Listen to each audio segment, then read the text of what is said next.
जय हिंद दोस्तों। आज हम बात करने वाले हैं खुदीराम बोस के बारे में। खुदीराम बोस का जन्म 3 दिसंबर 1889 को बंगाल में इनका जन्म हुआ, मिदनापुर में। ठीक है। ये जब लॉर्ड कर्जन के द्वारा बंगाल विभाजन का घोषणा किया गया, उसके बाद स्वदेशी आंदोलन का ऐलान किया गया। ठीक है। स्वदेशी आंदोलन में ये खुदीराम बोस का बहुत ही अहम भूमिका है। खुदीराम बोस ने उस समय 9th क्लास में पढ़ रहे थे जब स्वदेशी आंदोलन चल रहा था। तो उन्होंने 9th क्लास को कक्षा को छोड़कर वो स्वतंत्रता संग्राम में कूद गए। उसके बाद इन्होंने युगांतर नाम का एक क्रांतिकारी संस्था था जो गुप्त था, ये संस्था से जुड़ गए। ठीक है। ये संस्था बहुत ही क्रांतिकारी दलों से भरा पड़ा था। जब स्वदेशी आंदोलन के क्रांतिकारी सड़क पर उतर रहे थे, तभी वहाँ के एक जज थे जिनका नाम था किंग्सफोर्ड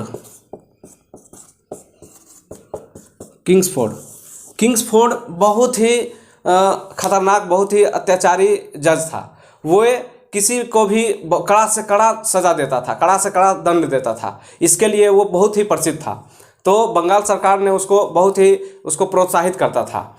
उसके बाद क्या हुआ कि वो बंगाल सरकार ने किंग्सफोर्ड को प्रमोटेड करके उनको मुजफ्फरपुर में सेशन कोर्ट सत्र न्यायाधीश के रूप में उनको नियुक्त कर दिया गया। तो इसके बाद वह लोग जो गुप्त युगांतर संस्था के जो सदस्य थे, उनमें प्रफुल्ल चाकी और खुदीराम बोस क्रांतिकारी, ऐसे बहुत सारे अन्य क्रांतिकारी भी थे। इन्होंने एक मीटिंग बुलाई। मीटिंग में ये निर्णय लिया गया कि सभी के द्वारा कि ये किंग्सफोर्ड को मार दिया जाए। ठीक है। तो वहाँ से बंगाल से इन दोनों का चयन किया गया, खुदीराम बोस और प्रफुल्ल चाकी।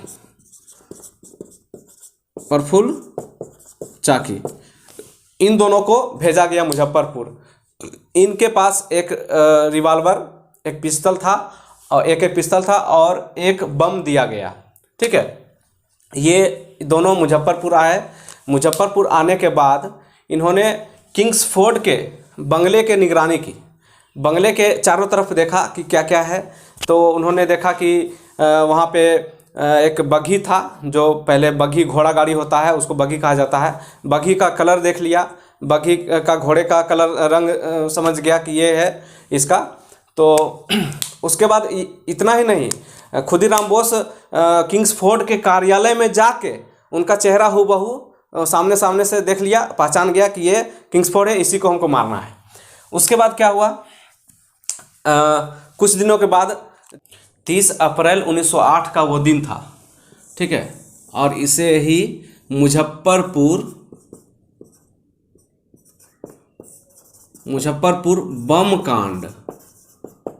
बम कांड के नाम से जाना जाता है। मुजफ्फरपुर बम कांड के नाम से। जब एक बगल में पार्टी, एक क्लब था, वहाँ पे किंग्सफोर्ड गया हुआ था, तो पता चला इन दोनों को। तो इन दोनों बंगले के आगे में छिप करके वहीं पे वेट कर रहे थे उसका आने का, किंग्सफोर्ड को।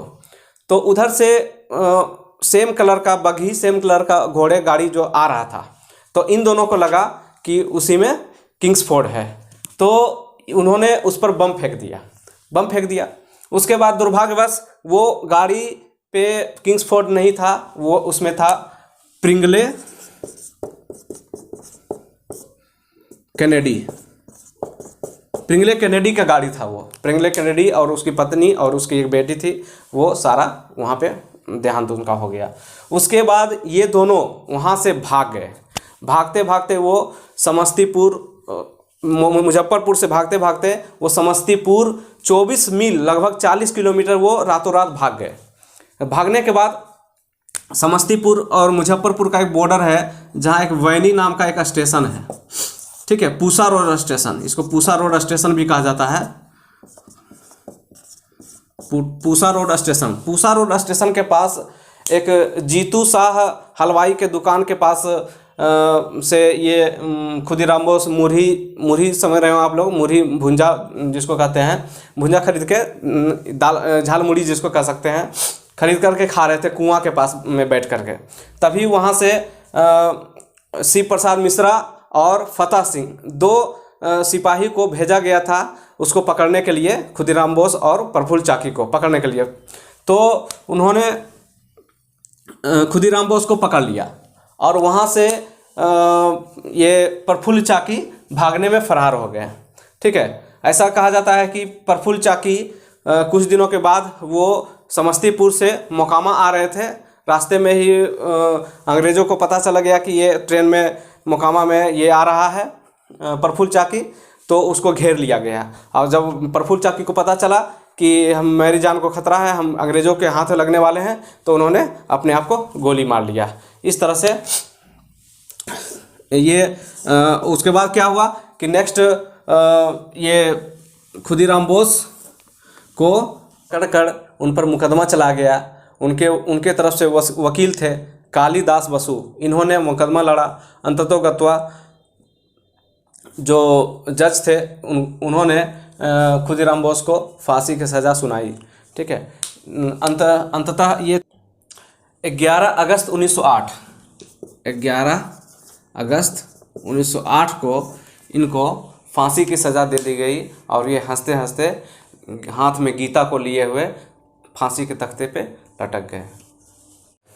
उसके बाद क्या हुआ कि ये जो किंग्सफोर्ड था ये डर से अपना ये नौकरी छोड़ दिया। ठीक है, उसके बाद जिन क्रांतिकारी को इन्होंने सज़ा दिया था उसके डर से ये ज़्यादा दिन तक जीवित भी नहीं रह सका, ये भी बेचारा लास्ट में मर गया कुछ दिन बाद। शायद आपको ये वीडियो अच्छा लगा होगा। अगर आपको अच्छा लगा ये सारी जानकारी, अगर आप पहली बार सुने हैं तो लाइक करें, सब्सक्राइब करें। थैंक्स, धन्यवाद।